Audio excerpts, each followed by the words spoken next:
You can manifest your dreams if you will it. You are a magic unicorn. And I hate that. Are you ready? All right, let's go. Manufacturing is sexy. Sounds crazy? Just wait.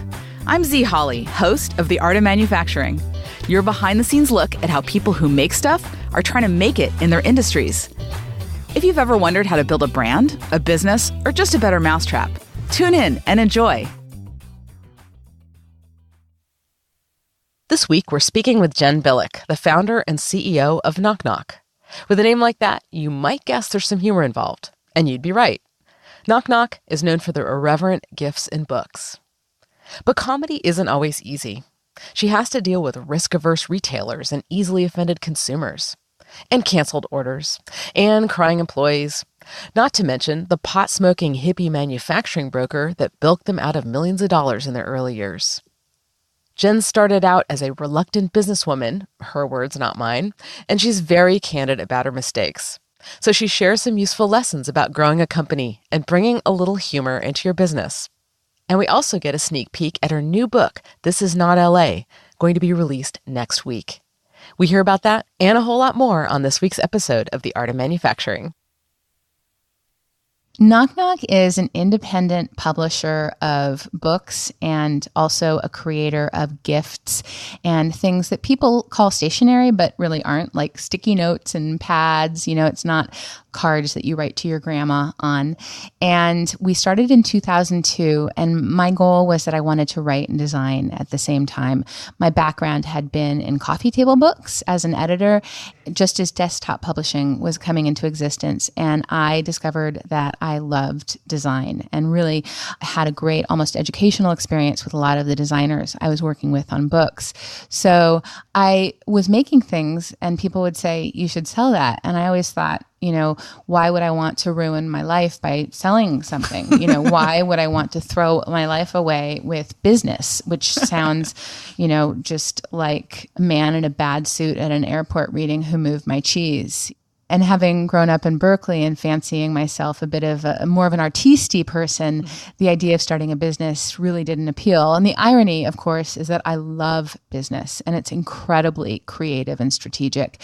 And it's a wonderful tonic for some of the more product design creative activities. You can kind of go back and forth and use different parts of your brain.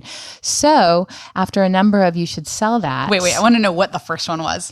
The first one was a holiday card called the January card. And I think it was a year after I had left in-house publishing to go freelance. And so I had, a roster of clients and family and friends and so forth. And I had an idea for a card. And so that was my first offset printed project that I did on my own. Like I went to the printer and that was, still with film and it was a big deal to do something offset. And what's a January card? January card is a card for people who don't manage to get their acts together and send out their holiday cards in November or December. And until we stopped selling cards at the end of 2007, it was our top selling holiday card every year. The second thing that I made was a flowchart called How to Find True Love. And I sent that out in February for Valentine's Day, having missed November, December, October, and January. And I had just gone through a breakup and I was 30 and I was feeling quite mystified about, how this all was meant to work, feeling the pressure to get married and think about having children. So I printed off whatever the minimum 1,500 of those was and rolled 300 into tubes and sent them out for Valentine's Day, and just got a lot of great feedback for that. And how long ago was that? That was in 2000. So that's been a while. It has. Wow. It has. Yeah. So what does it feel like to be running this company for 18 years now? Well, I started Knock Knock in 2002, so it's been 16 years. I am someone who doesn't often pause to take stock because I'm always focused on what's the next hurdle, what problem do we need to solve right now, what opportunity do we need to move forward. So I don't ask myself that kind of question a lot. And so that's why it's helpful when other people ask you that question. It feels both amazing and, to me now, normal. Like, it's been such a steady pace of change to become more of an executive, more of a CEO, to have more business acumen, to be a far better manager and leader than I was when I started. Was there a moment where you said, oh my God, this isn't a startup anymore? I'm an executive. It was actually at about 7 years in. And the realization was more that I actually know how to do this now. We were certainly no longer a startup, and we were operating in a far more orderly fashion. I mean, it was just so unbearably stressful, just feeling like I was getting punched in the stomach every day and there was acid running through my veins. And what would be a typical moment or challenge that you were dealing with that just caused so much stress? Mostly HR stuff and manufacturing stuff and just distribution, getting stuff from point A to point B. Creating actual stuff is a whole mishigas unto itself, because there are so many people that have to touch the stuff that you make. And there's so many junctures at which something can be ruined or can be late or cannot hit its mark. And so it does feel kind of like threading the needle to get from submitting to manufacturing to actually having a package arrive as it's supposed to at a retailer's store. Do you remember a specific time when maybe the first time that you realized how hard it was? What happened? Tell that story. I had a very interesting experience for the first 4 years of manufacturing overseas. Only the first release of product in fall 2002 did we manufacture locally. I quickly realized that the pricing just was not going to work, was not going to be competitive. And something that I thought was very fortuitous at the time was that just as I was ready to explore overseas manufacturing, who should move into the office next door but a manufacturing broker who brokers manufacturing in China. Was this in Venice? It was in Venice. Really? Yeah. And Venice, for those of you that aren't familiar, I mean, it's like this beach town with lots of tourist stores and whatever. So he had long hair. Was he wearing flip-flops? He was not wearing flip-flops, but he smoked a lot of pot. So immediately we clicked and we became a real integral part of the business. And he told me at the beginning that he was charging me 5%.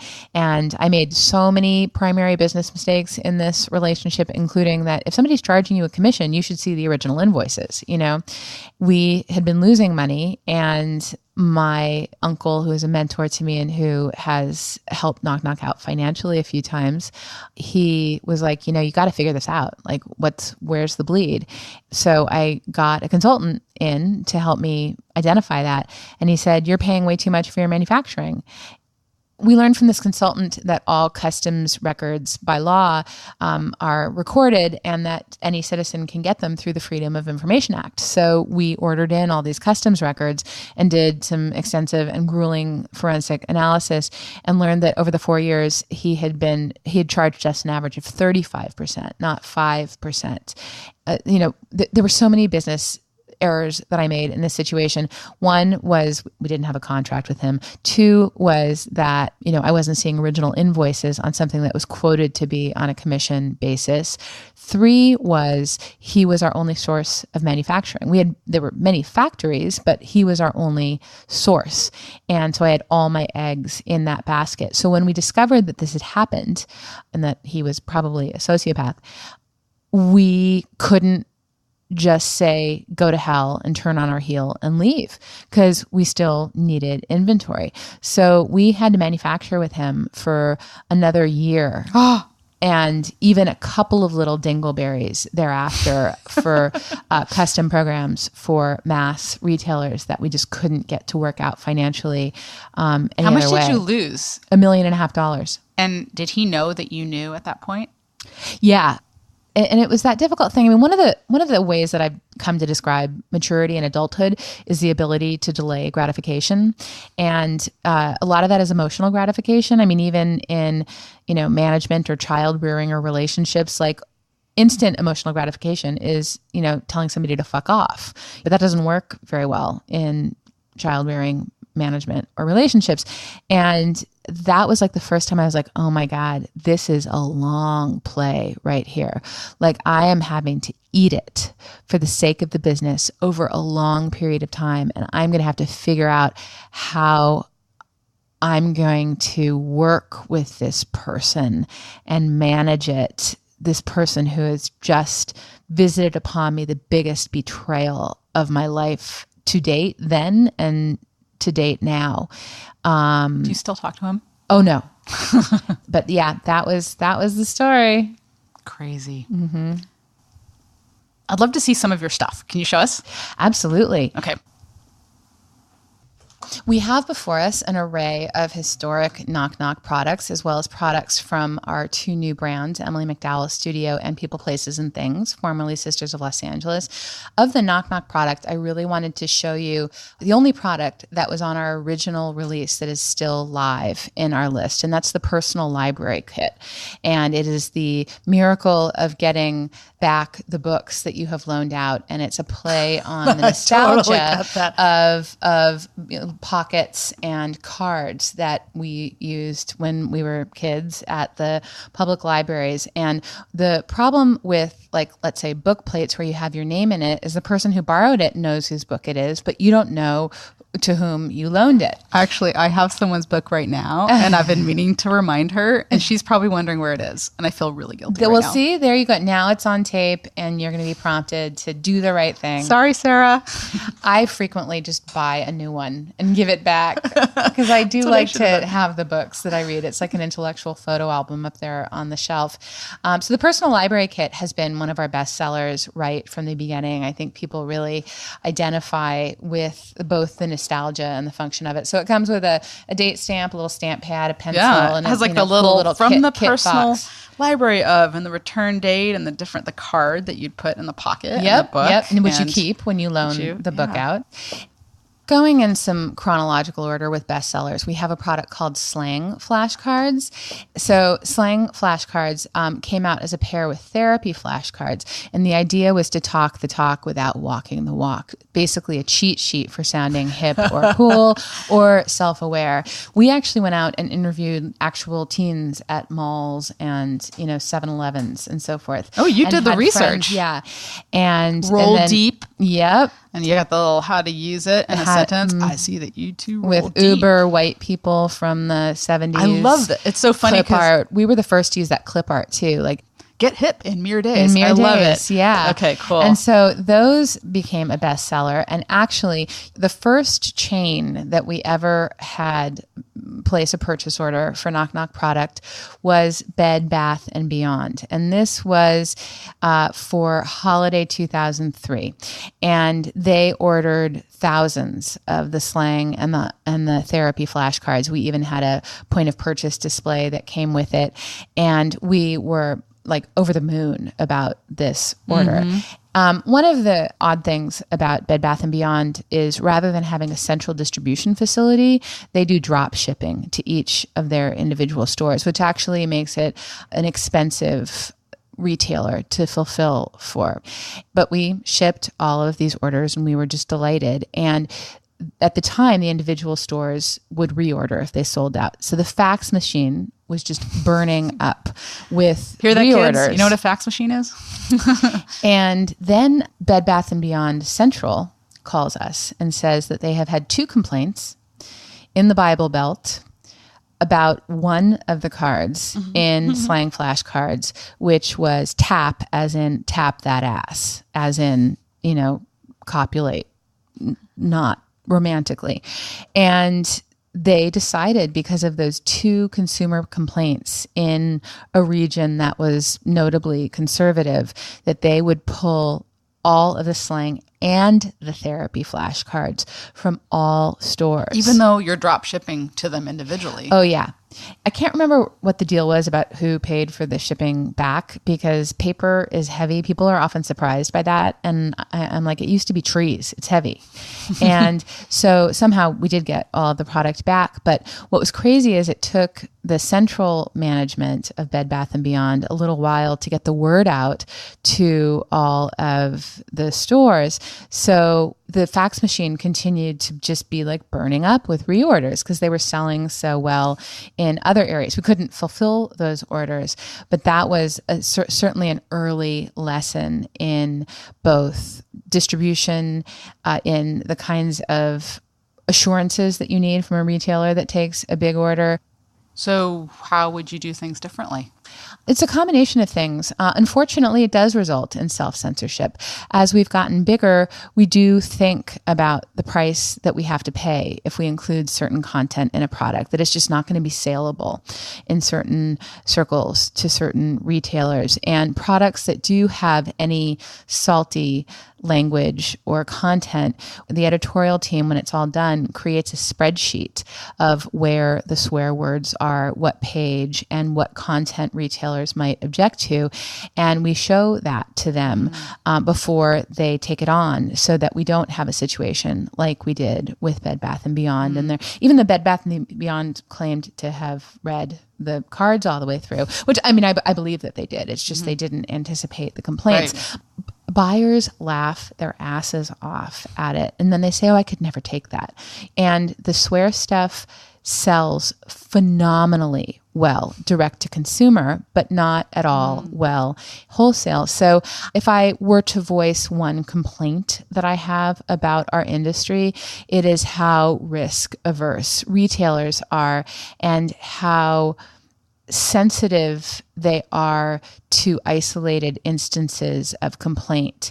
And in general, I do feel like there's this atmosphere right now where people feel that they have the right not to be offended. I mean, what's the worst thing about being mildly offended? Look away. I mean, that's how I feel when I see like mud flaps on a truck with a naked lady, you know. I mean, I do think that, you know, we shouldn't be objectifying women like that, and the mud flaps are problematic. At the same time, I'm not calling the number on the back of the truck to report the mud flaps. Mm-hmm. What's one more? Like, pick one more. We also have on the table beautiful products from Emily McDowell's studio. She is an artist and a hand letterer as well as a writer. She worked in advertising before, and she's both a copywriter and a designer, which is an amazing combination and something that I really identify with as both a writer and a designer. And she also has a fantastic sense of humor and I'm just looking at these sticky notes. Aren't those so fun? I'm a grown-ass lady and I do what I want. You should see my active bitch face. Comments have been disabled. I'm a grown-ass lady and I do what I want. That's going to be a hard no. My very last fuck just went to lunch. And finally, I will not be taking questions at this time. Nope. You're listening to The Art of Manufacturing. Follow our adventures on Instagram and Twitter at Art of MFG. And to chat with other like-minded creators, join the Art of Manufacturing Facebook group. We'll be right back after this break. I want to give a shout out to Happily, a nationwide network of the best freelance event producers, coordinators, and assistants. They can take on the biggest or smallest of projects. They're a sponsor of the Make It monthly talks, and I've personally worked with the team on everything from high-level strategy to nitty-gritty on-site logistics, and they're great. If your company is looking for long-term or last-minute support on events, go to makeitinla.org/happily, and you'll get a 30% discount on your first 6 months of membership. We're speaking with Jen Bilik, founder and CEO of Knock Knock. Let's talk about what you're most excited about now. I am so excited about the combination of these three companies and the creative energy that Emily McDowell and Sarah Stein, the founder of People, Places, and Things, and the teams that we're developing around them are bringing to the company as a whole. One of the things about having a brand is you get kind of tired of it, because you have to stay in the brand language. You try and stretch it as much as you can here and there. One of the things I always say about product design is that products have to have the right balance of surprise and familiarity. If they're too surprising, people don't get them. If they're too familiar, they're boring. Same with comedy too. With everything, exactly. It has to, or with composition. Like if you just center something, it's boring. Tell me more about your comedy, because I think that is the center point of what I think of when I think of Knock Knock. And you were the designer of these products early on. Yeah, and really, I did all the writing of Knock Knock for the first 5 years. Soup to nuts, all of them, the marketing copy, all of the web copy, and of course, all of the products, which sort of sprung from my tender head. So what is the trick behind making something funny? Social observational humor is certainly identifying anomalies or contradictions in lifestyle. We do tend to speak to and of people who are largely within our demographic. So there's a lot of white people problems that can be made fun of, me being a white person with white people problems. What's a white person problem? A white person problem, like the gardener showed up late, the BMW didn't start, things like that. The avocado is overripe. So you're saying the key is making fun of yourself. Thank you for noticing that. That is a really important element of our humor. And I think why it has resonated is that we are making fun of ourselves first and foremost. One of the sort of structural truisms about humor is that humor always has a target. Actually, if you read one of the foremost philosophers on humor, Henri Bergson, the French philosopher who wrote his treatise on comedy, he and other theorists state quite firmly that there is no humor without a target. And what was funny is I read that book in college, of course, and I raised my hand and I said, what about knock-knock jokes? Then ensued a discussion of whether there was a target to a knock-knock joke, and you can make the argument either way. But I just thought it's funny that was the one that I was like, but what about, our humor is not mean. It's pointed, but it's about self-recognition. It's not about making fun of other people. And we recognize ourselves in that. And it's our own grappling with the contradictions that we are living out every day. I am a proud member of the Humor Comes From Trauma Club. And humor has always been a way that I have dealt with difficulty in my life, and also, of course, using it as both an enhancement and a distancing mechanism when socializing. Humor is often a deflecting. How is your sick dad? Oh, he's still the same old asshole. Rather than saying I'm having a really hard time, he's been very difficult when he's sick. It's really hard. I have to deal with this. I have to deal with that. I use it very consciously at times when I really don't want to go there, because it'll be a whole, I might cry. Tell me about a specific project or a card or a product that was really, it took a very long time to get to that just right humor. We did a book series called Self-Hurt, and it was a parody of self-help. And there were 6 titles. There was How to Get Into Debt, How to Get Fat, How to Drive Like a Maniac, How to Have an Ill-Behaved Dog, How to Traumatize Your Children, and How to Procrastinate. Those were the 6 titles. And we, for the first time, hired editorial freelancers to help us execute on that. And orienting these freelance writers on what these books were was a little difficult, because they didn't understand that you were supposed to recommend thinking only of yourself first for the narcissism chapter on how to traumatize your child. We were recommending everything that you're not supposed to do. And actually, they're very well researched in that respect, because they are a self-help book. Just don't do any of this. If you recognize any of this in yourself, and also we all do some of it. We're all going to traumatize our children no matter what we do. Actually, one of our first freelance writers, I remember she just had so much trouble getting her brain around, I'm supposed to celebrate like somebody who spent all of his family's money and went into insane debt, starting with billions of dollars. I'm like, yes, you're supposed to celebrate them. So that was an example of inversion humor, where you sort of hyperbolically turn something inside out, and it becomes funny because you are celebrating someone who's clearly not a hero and who clearly like botched something big time. So you can be very funny in the telling of that. And at the same time, you are able to see yourself in some of what's being described. It's sort of like studying abnormal psychology to understand normal psychology, taking something that is mildly funny and making it a grand gesture is often a direct path to a laugh. Right now, you're about to launch a huge book of your own. I am so excited right now. So, we've done hundreds or thousands, probably thousands, low thousands of products here at Knock Knock. And I am proud of every single one of them, but I do have favorite children. And then there are a few things that were really my pet projects and that I consider to be like a magnum opus. And there are literally only 3 of those in Knock Knock history, pretty much. And on September 6th, we are publishing a book called This Is Not LA, an insider's take on the real Los Angeles, debunking the cliches, crushing the haters, and generally making you wish you lived here or happier that you already do. Actually, this August right now is my 20-year anniversary of moving to Los Angeles. Oh, cool. And being from the Bay Area and then having lived in New York, it was our birthright to hate on Los Angeles. And after living here for a little while, I was like, oh my God, this is the best kept secret ever. Like, it's a fantastic place to live for so many reasons. And then, I looked at the population numbers. I was like, maybe it's not that well kept. And you're this really particular ruining it secret, now. And I'm totally ruining it now.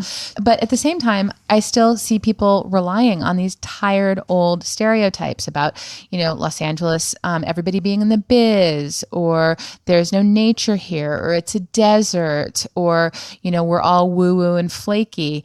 And so we took 18 myths and we debunked them with actual facts, which I know are on the downswing these days, but at least these are interesting facts. So my co-author, Kate Sullivan, and I were especially honored that Jonathan Gold contributed the foreword for this book. And for those of you who don't know Jonathan Gold, he was an extraordinary human being and really one of the best ambassadors of Los Angeles ever to have existed. And he died pretty suddenly of pancreatic cancer on July 21st, on my birthday, actually. And he was a mentor of Kate's, and she was close to him and his wife. And he basically debunked Los Angeles through his food writing in the way that we did in a more sort of focused way in the book. And he wrote the foreword. He wrote the foreword, and it's a great foreword. And we're also really grateful and proud that Mayor Garcetti provided us with a cover blurb. And when this came in over the email transom, I think I peed myself and jumped up and down and screamed at the same time. It's growing up in the Valley. I always knew LA was bitchin'. Read this book and you'll know it too. I mean, come on, score. That's awesome. So what's your favorite myth? My favorite myth is that Los Angeles has no history. It's such a kind of white European bias about what cities are supposed to look like. It was home to some of the most numerous Native American tribes, cultures, cities, and so forth. And for thousands of years was a very rich place in its nature and in its people. And then, the Spanish and Mexican part of the history. California used to be Mexico. And the way that Los Angeles evolved in terms of its urbanism is different from the way that European cities, even many East Coast cities, evolved. And there's a real prejudice about or bias toward a certain kind of urbanism, where if it doesn't look like a city along the European model, then it's discounted. So there's actually incredibly rich history on many layers, many eras to be discovered here. It's the story of America. It truly is the melting pot, unlike any other city in the world. And if you want a representation of what the United States is, for better and for worse, we are the emblematic American city. It is definitely very multicultural, global, although I think it's a little bit more like a bento box than a melting pot. That's a really good point. Absolutely. You've now acquired a couple of companies. Now you're moved from Knock Knock to Who's There. Tell me briefly about what that transition has been like, why you did it, and what that transition has been like for you. We decided to acquire and merge with Emily McDowell Studio and Sisters of Los Angeles, in part just because both opportunities presented themselves at the same time. And we thought that the three brands were really complementary to one another, both in terms of their sensibilities and products, but also in terms of their channels of sale. So Sisters of Los Angeles, now called People, Places, and Things, or PP&T for short, creates these amazing odes to place, like souvenirs that say Malibu or Zuma or the 405 freeway. They're basically souvenirs that appeal to both residents and visitors alike. They're like glasses, they're like barware and candles and mugs, much more tabletop. And PP&T does short manufacturing runs locally. We're very interested in print on demand. And when I say print on demand, I don't necessarily mean on paper. I mean, you can print on demand, on anything these days.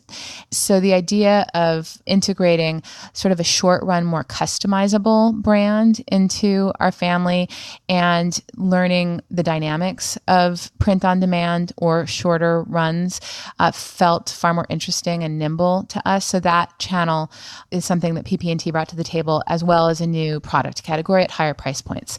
So tell me about what that transition has been like, because when you take on new businesses, it isn't always easy. I am not going to lie. It has been incredibly hard. And we knew it was going to be harder than we thought. And we knew that it was going to be harder than we thought. And yet we were shocked that it was even harder than that.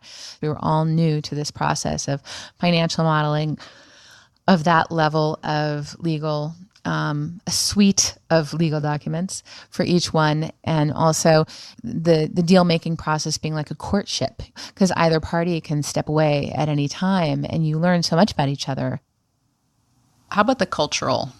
The cultural stuff, because both EMS and PP&T were small companies, it was less about culture and it was more about how do we bring Emily and Sarah into the fold and how do they bring us into the fold. But if we want the original founders and owners to be a part of the brand, which we absolutely did and do with both Emily and Sarah, you can't just issue edicts. You have to achieve agreement and buy-in. And learning one another's work styles and communication styles, when you don't know somebody else's communication style, it takes a while to get in sync. And business partnerships are like marriages. I'm always shocked to see people going into them lightly. Because you're really wedded and you have to make it work or split up. I mean, you have to make it work or you have to get divorced. Emily and I had been friends for about 5 years beforehand, so we knew each other pretty well. Sarah, I had come to know more recently through business. And also they were all going through all the emotions of having sold their companies and merged into a larger entity. And I have nightmares about selling Knock Knock. I have panics about it. Like, oops, I sold Knock Knock. And, you've been your own boss for a really long time, for better and for worse. And it's not that you now have a boss, but you're now part of this larger team. I think for both of them, they were coming from a much smaller team to a much larger team and trying to figure out metaphorically where the bathrooms were. What are the touch points? How does this get done? How do we get on the same schedule and calendar in terms of product development? And your heart and soul is no longer under your control anymore. And your It's heart, it's really challenging. It's really challenging. It's really challenging. And then at the same time, I went back to startup stress levels and startup hours again. And I have done a lot of work on myself to be a better manager and leader. I'm especially not naturally inclined to be a good manager because I'm impatient and brusque. And I've had to do a lot of work in that area. And I thought I had been so successful until I returned to the level of stress that I had experienced when I would make people cry regularly.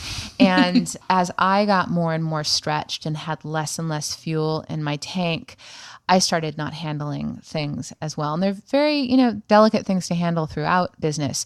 So I think all of us, Sarah, Emily, Jim, Craig, and I, we were all just stretched to the max and really exhausted and scared and going into the unknown and, at times feeling like, oh my God, did I make such a big mistake? Am I going to be able to get out of it? There's just a lot of it's the unknown. And, Jim and Craig and I, we looked at each other and we were like, we had a great company. It was really nicely profitable. We knew what we were doing. It was a well-oiled machine. And what happened? We said we were bored. And actually, we had been thinking about acquisitions for a while. We knew it was a lot to bite off, but we all felt like, oh my God, we're ready for this next thing. We're all ambitious, driven people. We had to go mess it up. We had to go mess it up, and we all are still really grateful that we've done it. Tell me about your 16-year-old self and what she would think of you today. Oh, she was so happy to get her driver's license. I will tell you that. And she had a faded red Volkswagen bus that was the party mobile. I think I have a quality that my oldest friends would agree with because I have a lot of childhood friends. I've kind of been the same person all the way through. And I've kind of held the same social position, relative to wherever I was. I've always been a really smart, successful partier, wise ass. In college, I would go out drinking and then I would go home and write a paper. So it was always sort of the combination of the two, being very driven and focused and, successful academically and professionally, but also very irreverent and funny and not really taking myself too seriously. I had aspirations to be a writerly kind of person. I also thought I wanted to be an architect. Actually, I took a lot of mechanical drawing in high school and learned how to draw motors and stuff. And I worked as an architectural draftsperson out of college for a little while. My 16-year-old self would be very surprised I was a business person and didn't know what an entrepreneur was.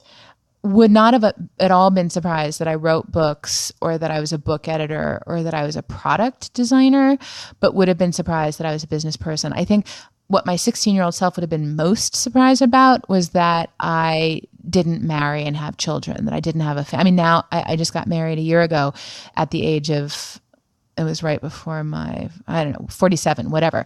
But not, when I thought I would and when my friends did and when I desperately wanted to, between 28 and 35 and had kids. When I was 16, my mom had already been diagnosed with terminal cancer, but she wasn't gone yet. And so I still had a nuclear family. And I had a high school boyfriend that I'd been with for a long time. And I had this community in Berkeley, and I wasn't, terribly happy all the time by any means, but I think I had no idea how large my world would get, and in some ways how independent and alone I would be for a lot of it, because when my mom died when I was 21, my nuclear family just was gone in an instant. She was the glue.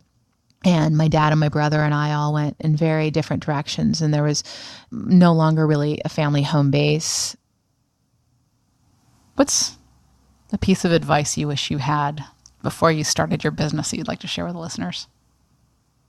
I don't think there is a piece of advice that I wish I had had beforehand, because I did have advice beforehand. And if I wasn't ready for it, it didn't resonate. And I didn't believe it because I thought I was an exception. So people said it'll take 5 years to be meaningfully profitable. It'll be 5 years before you're out of this awful startup phase, But I was definitely I had no idea what I was doing or what I was getting into. So I feel like I have a lot of learned advice, and I have advice that has resonated with me at certain times. But if you're not ready to hear advice or wisdom, what's a piece of advice you wish you had followed? To pay attention to the money. That's my weakest area, and I am an avoider financially. And if somebody was telling me that it was all being taken care of and there was money in the account, I didn't really pay attention. So I didn't learn some hard lessons that I needed to learn. It's hard, though, I would think, for a creative to also be interested in that. Yeah, and that's been the hardest thing. I'm actually very good at processes. I'm very good at a lot of parts of the business. I mean, people are sometimes surprised at how organized we are. And I'm like, we invented the checklist, look at the product. I'm anal, I wish I had known to get more support in the arena of management training. I thought that managing people was just saying please and thank you and having a cute personality. And it turns out it's way, way more than that. And prior to Knock Knock, I had only managed people in projects, and they were, experts coming to the table, contributing to the project. So that's a very different thing from having employees day after day. And I didn't know that it was a skill set. Anything else I should ask you? I do public speaking around, and I get frequently invited to speak at women's entrepreneurship or women's business conferences, which drives me so crazy because I don't feel like business is gendered. And I wonder why what I have to offer doesn't appear to be of interest to men, or the kind of conferences that are co-ed, but for a couple of women. And then they always say they have trouble finding women. In any case, these, what I think of as pink collar entrepreneurship, some of these conferences, there are two kinds of speakers. There are you can manifest your dreams if you will it. You are a magic unicorn. And I hate that. I mean, I like it spiritually and personally in terms of certain kinds of personal growth, but for business, oh my God, you are not a special snowflake, and you have to be able to assess whether you're a special enough snowflake to make a business go. And I feel like there are a lot of people who, because there's this current sort of cultural cachet and coolness around entrepreneurship, there are people who are like, I want to be an entrepreneur. I want to have a business, but I don't know what it is. And my feeling is, if you don't know what it is, don't start a business. Why would you put yourself through that? Why would you want to? And why would you want to? And I think one of the biggest weaknesses I see in other entrepreneurs is not looking at their own work and product and offerings with a good critical eye, and knowing whether or not they have a point of difference in the marketplace. Do you think that there are tools out there now that make it more accessible for entrepreneurs to start their businesses? And is that a good or a bad thing? What are those tools? Absolutely. No, it's kind of interesting because, as we all know, the pace of technological change has been so rapid. What I'm really interested in right now is, I follow a lot of artists on Instagram, and they create art and they sell the art primarily through Instagram, and then through sometimes galleries and so forth in stores. But they do primarily print on demand product, and they are able to support themselves without inventory, all online. They don't have to live in a metropolis. I find myself sometimes feeling envious of them, actually. The lifestyle business. It's the lifestyle business, but they're really great. Some of the ones who stick out are wonderful artists, and they have something to say. I think the micro entrepreneur is a really interesting model, coming more from an artist point of view. How do people learn more? How do they find Read you? books. No, How do they find you? we can be found at www.whosthere.com, which is really just a launch pad to the 3 other websites, knockknockstuff.com, emilymcdowell.com, and peopleplacesandthings.com. You can also search on my name, Jen Bilik, JenBilik, and please look us up. Send a line. Social media? Social media, we are at Knock Knock on most social media. The other companies are similarly dubbed, not Knock Knock, but their own names. We're all over. We're pretty easy to find, and we've got some rockin' social media. So come follow us. I just love your sense of irreverence and the humor and just the way that you've been able to bring that into your business and your products. And it's really cool to hear the backstory of it. So thanks so much for sharing. Thank you, Z. That means a lot to me coming from you. I really look forward to seeing where you go. I know, me too. You and me both. Yeah, And the book. We're turning some great corners right now. Check out the book, right? Yeah, the book. Check out the book. This is not LA. Because you know what? This is LA. And if you read This Is Not LA, you'll know what LA is. Cool. Thanks. I love how Jen is willing to admit she's made a lot of mistakes, and she's a goldmine of insights. I took away 4 key pieces of advice. First, don't put all of your eggs in one basket with one partner, especially one you can't disengage from easily. Second, it's important to really roll up your sleeves and understand the financials. Trust but verify. They lost $1.5 million from that manufacturing broker because they weren't paying close enough attention. Also, the human side is always the hardest part of running a business. It's easy to feel like a good manager during easy times, but tough times can bring out the worst in us. You might recall the episode with Ben Horowitz, the venture capitalist and the author of The Hard Thing About Hard Things. That was a great episode, and he talks about that a lot. And I'd say the majority of our guests cite the human challenges as the biggest surprise in their experience as an entrepreneur. And finally, you can't survive those tough times without a little humor. We learned about structure that makes comedy work, like tension, contrast, looking at things the opposite way, and then sometimes taking them to the extreme. It usually involves laughing at someone, and it's usually funniest when that someone is ourselves. Well, summer is coming to an end, and it's almost the long weekend. Have a happy Labor Day to all of you, and I hope you all catch a well-deserved break. Time to wrap it up for The Art of Manufacturing. Tune in next Thursday when we meet an underwater roboticist who only launched her impressive career in America after she gave up on her deep cultural traditions and dreams in India. For show notes, visit www.artofmfg.com.